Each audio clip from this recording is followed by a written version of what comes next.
Hey everyone, it's Adrienne with Weddings to Infinity. Well, we are back for W2I Q&A about planning your wedding.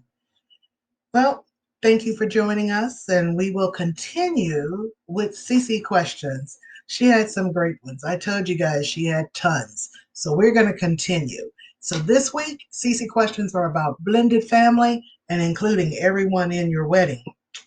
So let's get started. I love those questions coming in via our email. So info2 at weddings2infinity.com, and I will pop over to any others that come in while we are live. So here we go. First question. We will be a blended family. Do I invite my ex or his ex? Well, you know that's a good question. Well, I had to go to my resources on this. You have to do R&D. You got to do research and development on that question. It's such a loaded question, and I know it's probably a lot of people have had to answer that question. So I'm going to someone that had written about it before me. So my resource for this was the Wedding Wire. Should you invite your ex to your wedding? And this was by Ivy Johnson for the Wedding Wire. You know, your wedding is a celebration of love that you and your partner have for one another. The day is focused on just the two of you, and any blasts from the past may not be the best addition to your joyful, drama free affair. But this is all something that we all have to tend to. So there was two parts that I just want to touch briefly on. One, do you invite them if? If everyone is 100% comfortable with them coming, great, let's do it. It should be a blast. Probably get on the floor to do the electric slide at the reception. The other, your ex is a former spouse and you have children together who will be at the wedding or in the wedding. So, of course, you would want to invite them because definitely you shouldn't have to, give them instructions on how to behave. So if your other spouses are there, then they can take care of that when they're not in the actual ceremony. Now, let's talk about don't invite them. Just three little tips. Everyone is not 100% comfortable with them coming. You got to think about that hard. You'll be worried about how they'll act. Eh, you know them better than anybody else, assuming that's the reason they're called X. And you're worried about even how their date will act. Sometimes that could be iffy. But the most to me thing I think is not funny, but it is something that probably would come up.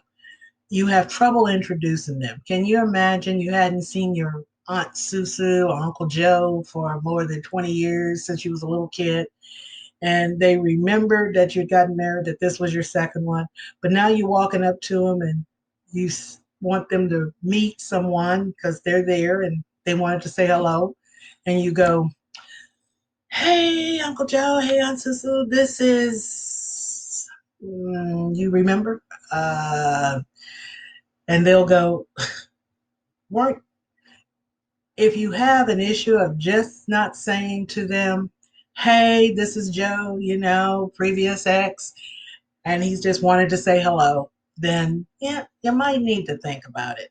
So that to me is probably a good iffy, but definitely, consult family first and find out what you might want to do on that issue. All right. Here's another good one that comes up all the time. I want to do something special for my stepchildren at the ceremony. What should I do?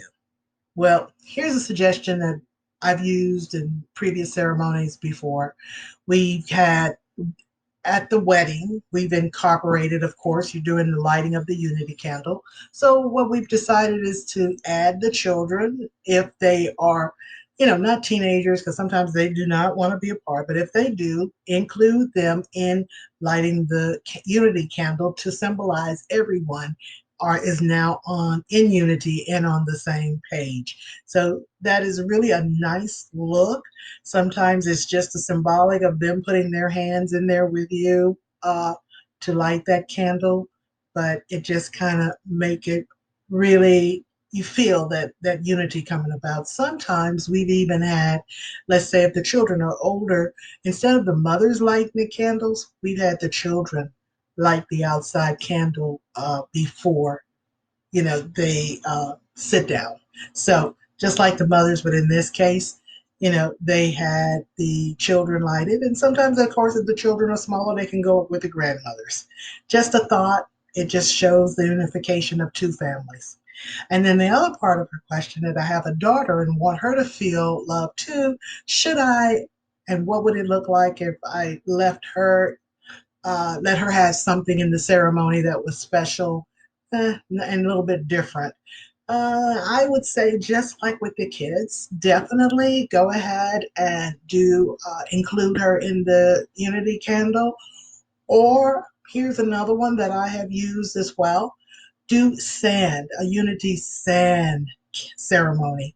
In other words, you have one beautiful glass and you would be adding sand. That would be you and your fiance or your groom, and you would be adding sand. But let's say, since it's your daughter, or if it's a boy, even a girl and the boy, she would have the pink sand, he would have the blue sand, and you guys would pour all that sand in together. You would start it off as the bride and groom first, and then let the kids add their sand as well. And that's another great idea of unification for the family. Now, if you want to know more about it, you can Google it. Unity sand ceremony. It's all over the web. You'll be able to find that. So here's the last question of Cici for this week here. His family doesn't like me and has promised to mess up my wedding. I'm scared and don't know what to do. Unfortunately, we've all heard stories about this. It's not a pretty picture, and it's not something you don't want to deal with on the day of your wedding, that it's about you, but you never know what goes on in people's heads. So again, something that I didn't want to answer from my perspective as just a planner. I did get a little more research, and I went to marriage.com. Sylvia Smith, she was a blogger on this, and she recommended one thing or two things for sure: pre-marriage courses, and then maybe on the side find out why. Talk to your family separate from your fiance to find out what's the deal, why don't you like him, and maybe he could do the same if it's the opposite of it. But again, try to have it resolved before the day of the wedding. And you sometimes it's just something really simple, and maybe because you didn't ask how many people could come. It could be something simple, but if you don't ask, you won't know the reason why. I also have acquaintance that has a company that you might want to look into. It's called Altered Spaces, like alter, but ED. And it's classes. She offers a class that's called Class Habits for Your Happily Ever After. The instructor name is Rebecca Mullen. So you might want to look into that, because maybe it's something that you can do again, or you can even find a marriage counselor, pre-marriage counselor, to see if there's something that they could possibly do to help resolve your questions on something like that, because you don't want that to disturb your day. It's so much planning into a wedding, and it's costly, and you don't want that to disrupt your beautiful day, or at the end of the day after too many drinks. So definitely look into it before. Well, that was part two of what Cece had wanted to know about blended families. The next part, we're going to continue with her two more times. But the next week is I don't wanna. And I want to give you an example of what she means by I don't wanna. She had I don't want a cake, flower, or lace anywhere. Now think about that. You got your things that you want at your wedding that you dreamed about, and she had a great list of I don't wanna. So come back next week and I'm going to try to answer some of our I don't wanna. Well, I hope I answered the questions for this week. Thank you again for joining us. We don't want to bore you, we just want to inform you. So don't forget to send in questions to info2 at weddings to infinity, or even better, join us next week. We'll see you then. Don't forget at Weddings to Infinity, our mantra, your event where every detail matters. Stay safe. Let's keep on making COVID history. And thank you for joining us again. Adrian, out.